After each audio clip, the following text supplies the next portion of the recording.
Our story begins today, and we see Max lying unconscious on a sharp rock for 3 days and 3 nights. When he opened his eyes, he looked around and froze in place.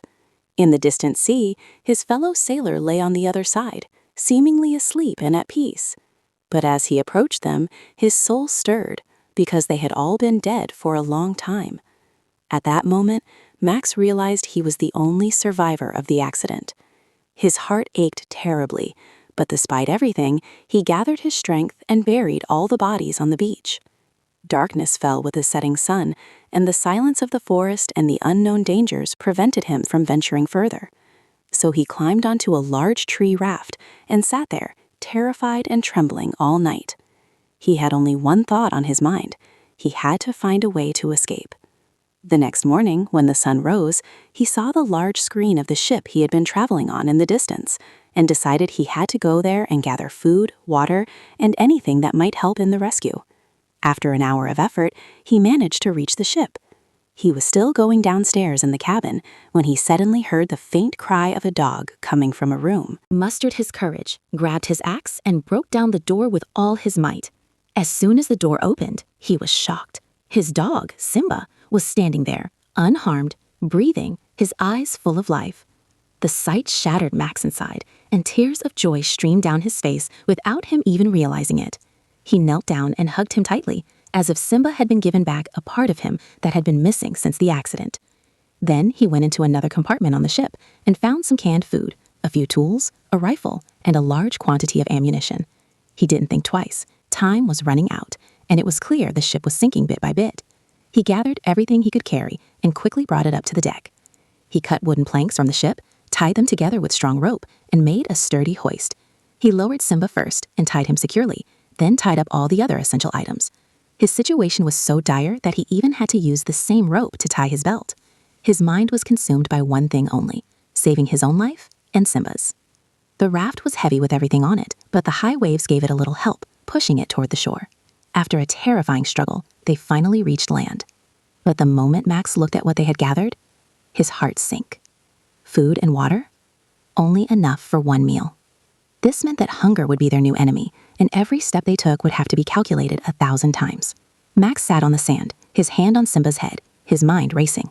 He had to move. He had to find a solution, or the end would come sooner than he could imagine. He picked up the rifle, stood up, and looked toward the forest. The forest was dark and silent, but the feeling emanating from it was anything but comforting. Yet he still had a faint hope that he might find any sign, any way out, any path that would lead him back to the world. He took a deep breath, tied his belt tightly, and entered the forest.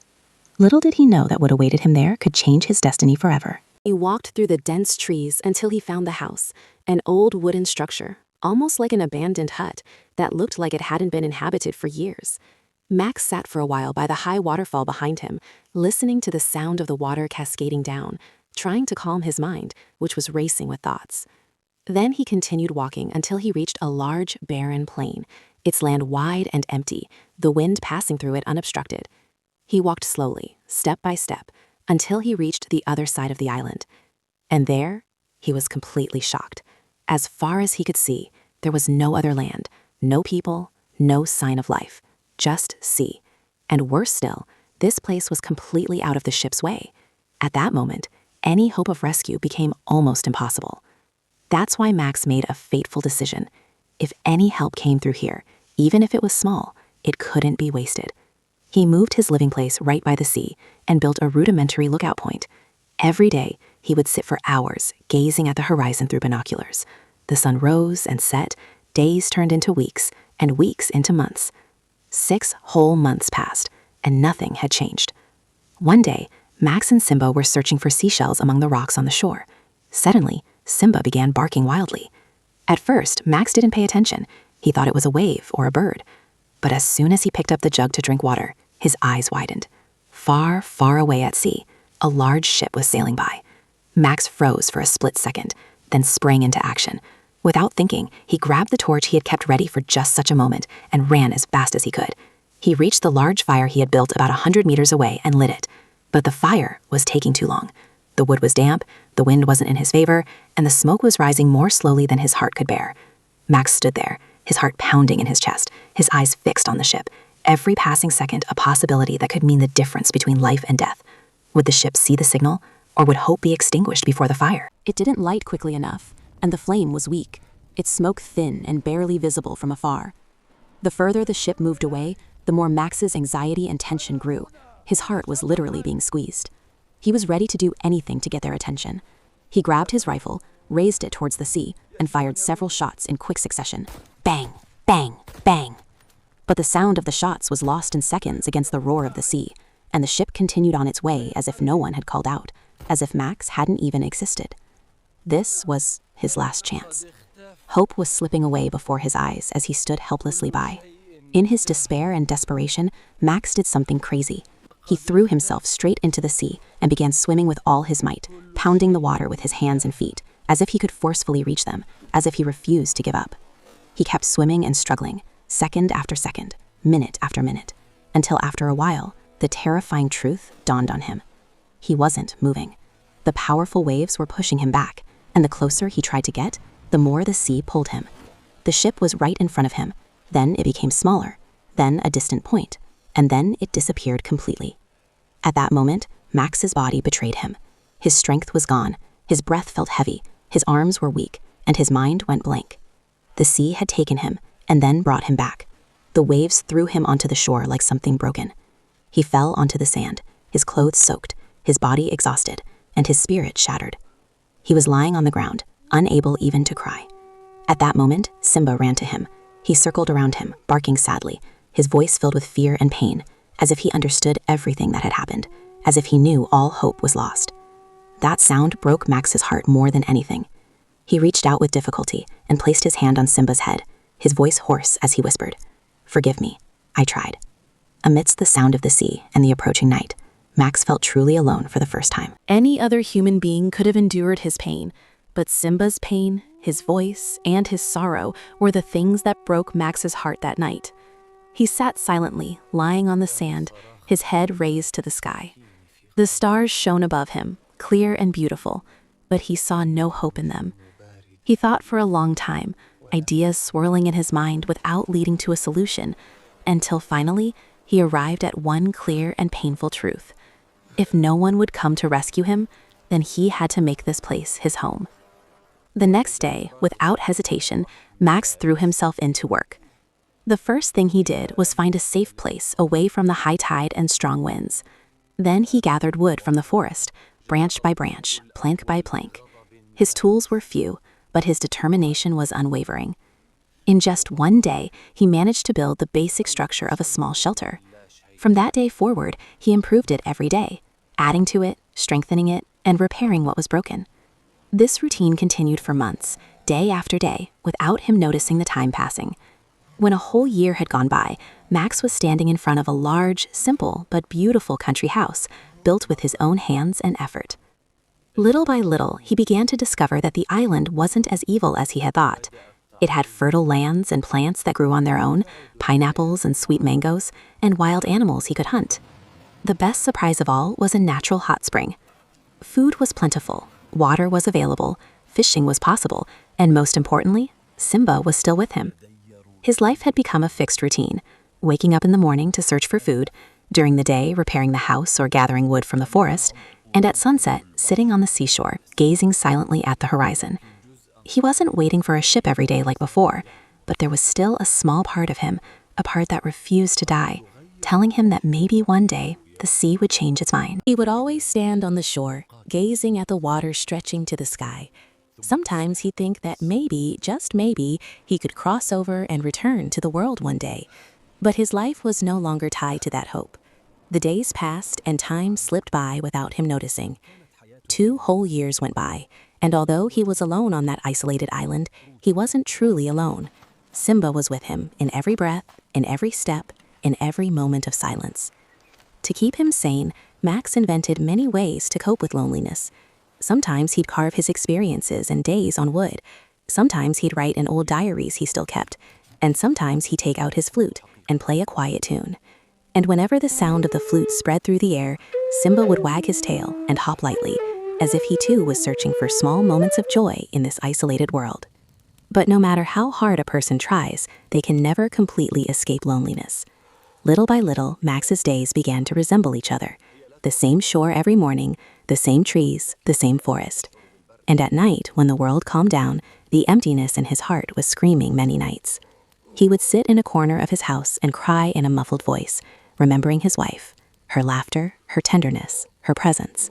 All of this had become just a distant memory that hurt him more than it comforted him. One day, Max and Simba were walking along the seashore at their leisure. The wind was calm and the waves were light. Suddenly, Max's eyes fell on a strange track in the sand. He stopped in his tracks, his heart pounding faster. The track was not the track of an animal he knew, nor was it old. It was recent. Max looked around slowly and pulled Simba towards him. At that moment, he understood that the island might no longer be as empty as he had thought. At first, Max thought the sand might be his own footprint, but when he bent down and looked closely, his heart stopped. The footprint was that of a human, but unnaturally large, a size that made him seem like a giant or a wicked warrior from another time. Without thinking, Max gripped his rifle, his steps slow and deliberate, his breath held. Every rustle of leaves, every whisper of air, every movement around him was under his scrutiny. Simba too changed. His ears were pricked, his body taut, and he was emitting a low, almost roaring sound, as if sensing a danger he couldn't see. After walking a little further into the forest, the view suddenly changed.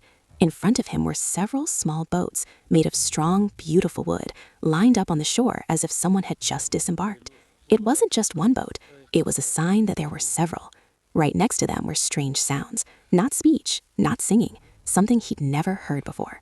At that moment, Max understood the terrifying truth. There were people on the island, but they weren't normal people. His heart began to pound violently, as if it would break his chest, and despite the terror that gripped him, his legs continued walking on their own, as if a force was pulling him forward. He approached the source of the sound and hid behind a huge tree, a tree whose trunk was so wide that it could cover his entire body. He pulled Simba towards him and put his hand on his neck to silence him and began to look, slowly, breath after breath. As soon as he saw the sight in front of him, the blood froze in his veins. In front of him was an entire tribe, men and women, their bodies painted with strange marks, their faces covered in colors of blood and mud. In the middle, a high fire was blazing, surrounded by a circle, and they were performing terrifying slaughter rituals. Screams, savage chants, and stone knives were rising and falling. Max felt the ground tilting beneath him. This wasn't just humans living on the island. This was a living nightmare. At that moment, as he hid and tried to control himself, suddenly one of them stopped and turned his face towards him as if his eye could see his exact location.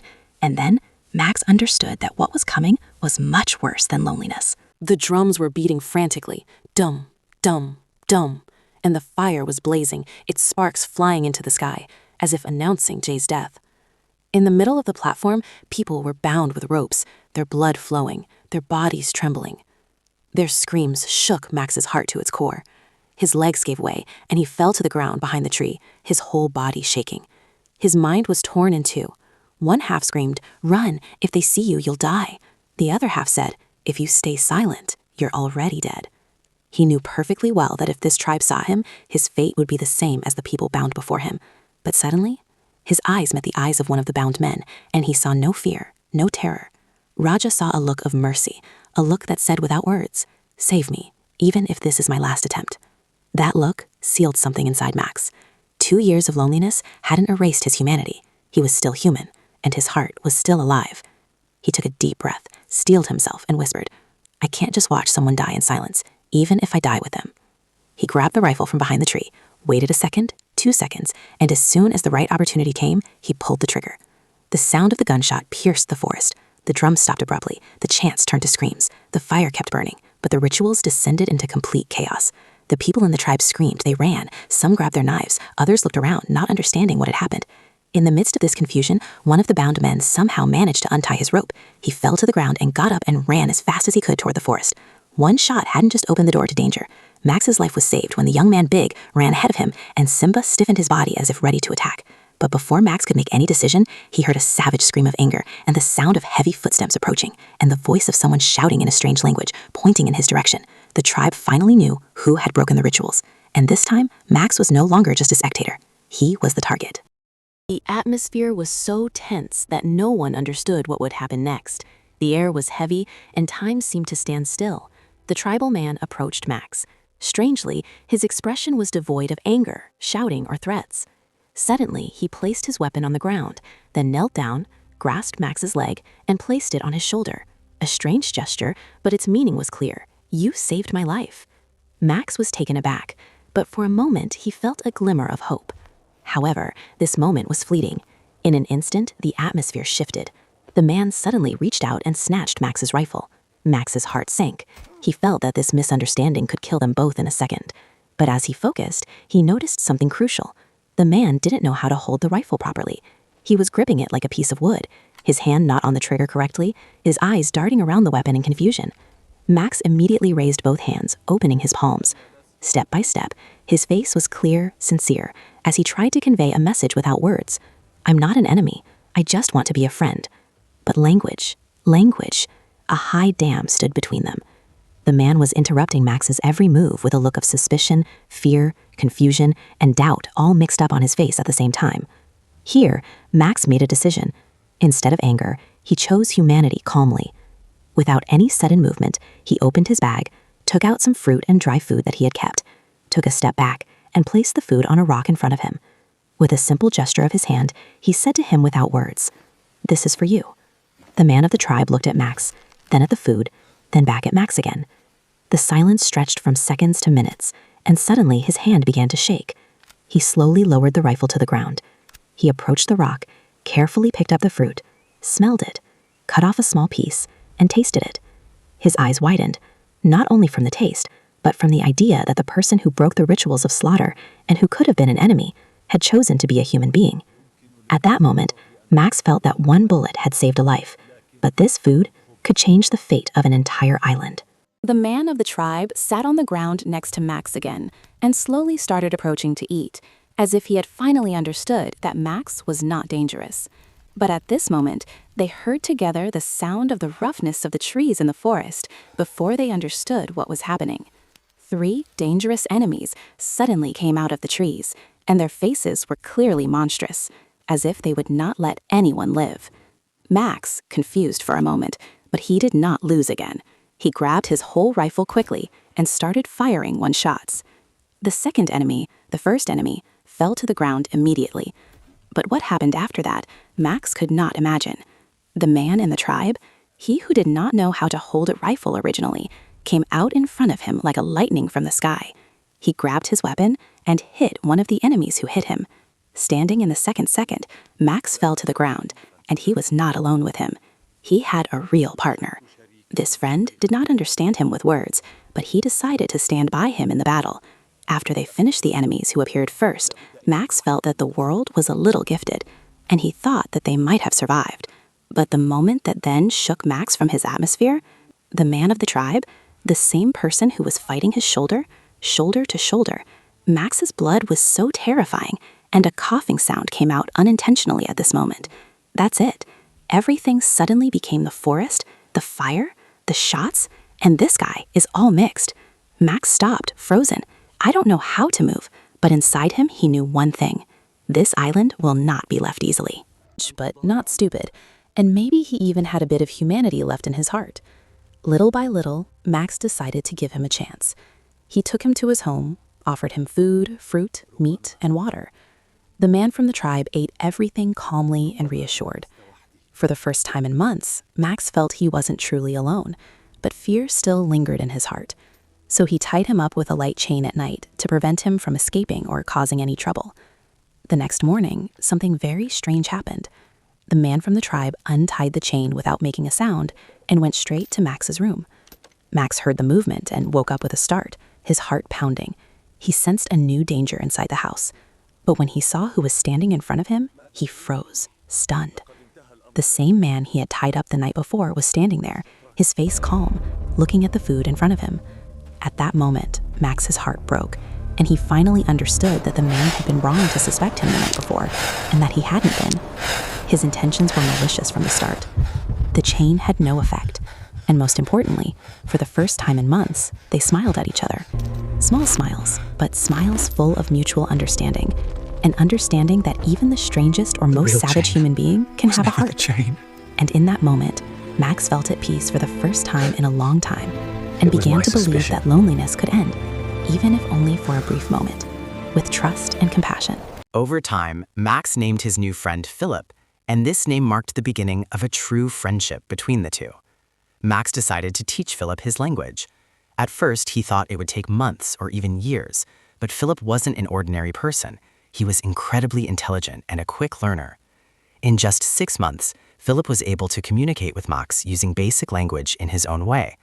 He didn't just speak, he also understood every word and its meaning. And that wasn't Philip's only remarkable quality. He was incredibly hardworking, helping Max with everything, fixing the house, going hunting, and participating in sheltering and protection tasks. He was Max's partner in every aspect of daily life. Max felt he was starting to reclaim a part of his lost life, and with Philip, his daily routines took on a whole new meaning.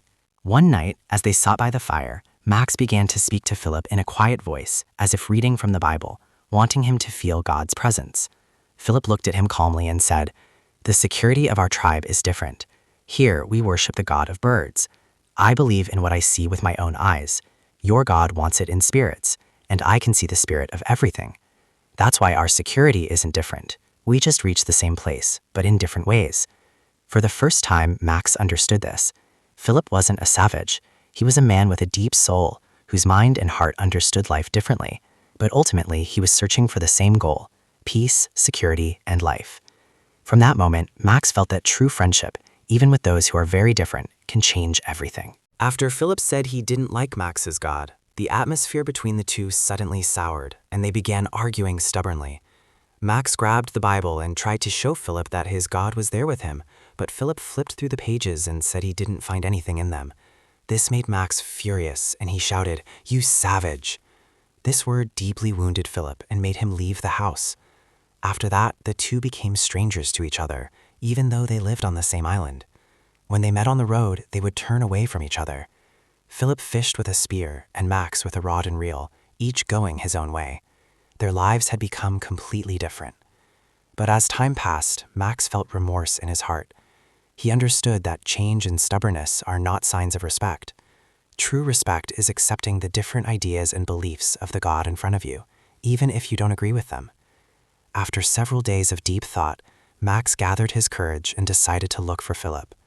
When he found Philip sitting alone, he approached him and said in a low, sincere voice, "I'm truly sorry for everything that happened and for all my anger." He explained to him, "From now on, we won't delve into each other's beliefs. We'll continue our friendship with mutual respect." Philip smiled slightly, and after a moment they agreed to continue their lives together as friends. Max asked in a quiet voice, "Will you allow me, Philip?" Philip replied peacefully, and from that moment, Max and Philip became friends again, and their relationship grew stronger and deeper, built on respect, friendship, and acceptance of each other's differences. The bond between Max and Philip grew stronger than ever. In their free time, they would play crab snatching on the beach like grown-ups, laughing and wishing their peaceful life would last forever. But one day, Philip told Max that his tribe had forced him to abide by their rules, and because of this, they had put him on this island to be sacrificed. He also told him that since Max had saved his life, the tribe would surely return to complete the ritual slaughter. At that point, the two decided to proceed cautiously and prepare a plan. They planted a lot of explosives at the old slaughtering place near the volcano so that if the tribe returned, they could finish them off with one blow and protect themselves. The whole month passed as they carefully prepared their plan. Then one day, they heard a noise coming from the volcano's cave. Max and Philip grabbed a torch and hid behind the rocks. As soon as they had the chance, they lit the fuse. The spark spread quickly, and Philip's 10-year-old friend, Symbol, ran after him towards the cave, trying to escape the fire. The next moment, there was a powerful explosion. The Symbol vanished in the flames right before Max's eyes. Max couldn't believe what had happened. His heart broke. He buried the Symbol in his garden and bid it farewell, weeping bitterly.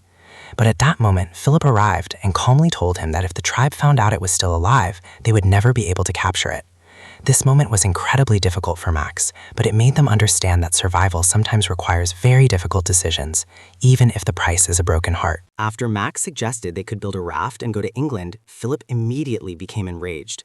His voice filled with fury. He told him, "The officer attacks my tribe often, taking them and enslaving them, and who knows, maybe you even see me as a slave." Every time Max tried to deny it, Philip became even more agitated. This misunderstanding put Max under immense pressure, but he knew he had to make the right decision. Max was left alone with only one option. He had to build the raft and escape the island. To do this, he had to cut down massive, centuries-old trees, blow after blow. Each blow made him feel completely alone on the island. He knew he had to finish the task before the raft arrived, and time was very short, less than a month. He worked day and night without stopping, and with all his effort, the raft gradually began to take shape, bit by bit, with each rope tied and each plank secured. One day, while he was tying the ropes, Philip suddenly appeared behind him. He looked up at him and said loudly, "I haven't laughed yet. I'm ready now to go to my friend." And, deeply moved, he added, "You saved my life, and now life itself wants to take you to a safe place." Philip reached out to Max, handed him his work contract, and said in a voice full of sincerity, "You're back, and we'll continue together now." At that moment, Max felt relieved and reassured, not only because of the raft they had built, but also because he had finally found someone he trusted and who understood him without words. This time, they thought they were finally ready. The storm that returned was similar to the first, but suddenly it transformed into a terrifying tornado. Nature's power struck mercilessly, and Max and Philip were forced to leave the goats they had raised outside against their will and hide in a cramped space to wait for the storm to pass. They tied the raft with long, strong ropes, thinking that was enough, but what happened next was beyond their wildest imagination. The water rose, the wind raged, and in a single moment, the entire raft was swept away and disappeared, as if the sea had decided to swallow their hard work and hope in an instant. The long night barely passed, and when they emerged in the morning, they found the island littered with broken branches, uprooted trees, and a heavy silence. The storm had left behind a clear message. Everything they had built could be lost in an instant. Max and Philip didn't have the luxury of stress or collapse. The full moon was fast approaching, which meant the tribe could arrive at any moment. Now their survival depended on only two things: their intelligence and the gunpowder they had. Without much explanation, the two of them immediately got to work. They installed hidden nets in various locations, created molds that fired automatically, and prepared simple devices to confuse and distract. Every passage, every entrance, every possible route was transformed into a trap, ready for anyone from the tribe who dared to approach. Finally, the night of the full moon arrived, the night on which everything hinged. Max smeared his body with mud and ash, disguising himself to resemble the tribesmen. Philip stood beside him, his eyes steady and his breath calm. Each of them knew that what lay ahead was either life or death. Before the war began, Max and Flip arrived at their camp, knowing this was a battle of life or death. Max played his flute, and his melodies drew the tribe's attention to the hidden traps. The plan worked exactly as they had envisioned. The tribe began following the music, and when they passed Simba's grave, they broke through the wall. Max was furious, but he waited patiently for the right moment. He cut the ropes, and the hidden system kicked into action. Many tribesmen fell and died on the spot, while the rest were diverted in another direction by the mines and large nets. Victory seemed certain. The entire group was eliminated. But before they could celebrate, the last tribesman emerged from the bushes and suddenly shot an arrow. The arrow struck Max directly in the chest. Flip quickly threw his axe at the fleeing enemy and ran into the forest, gathering herbs which he applied to Max's wound. 3 days later, the wound was more infected than it had healed, and it was clear that if it wasn't treated quickly, Max wouldn't live more than 2 days. At that moment, Flip decided Max takes him and remains attached to him in his tribe.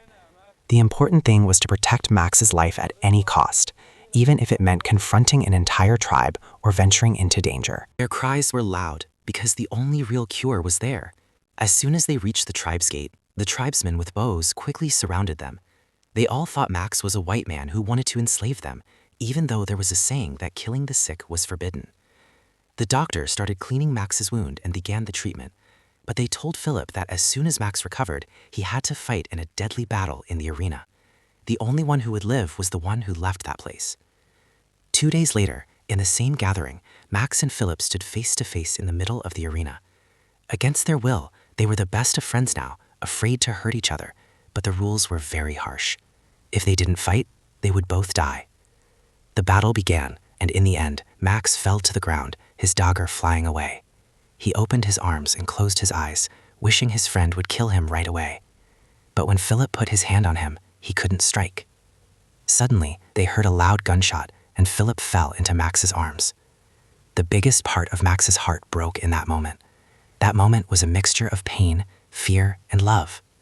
lost. The pain of the soul was greater than any physical wound because he discovered that the strongest bond between him and Philip could be broken in a single second. The whites attacked the tribe again, but Philip fired his shot at the right moment. That's how Max, who had been trapped on the island for 15 long years, finally reached the hospital on the whites' ship. The first thing he did upon returning was hug his wife, realizing that all the suffering and challenges he had endured were lost in the safety of love and family. But even now, when he sits by the fire, he remembers his friend Philip, with whom he shared years of life, struggle, courage, and harmony. Those years, despite all the pain and danger, will live on in his heart and soul forever. And that's where the story ends. But stay tuned for new videos and summaries, because the journey continues. Peace.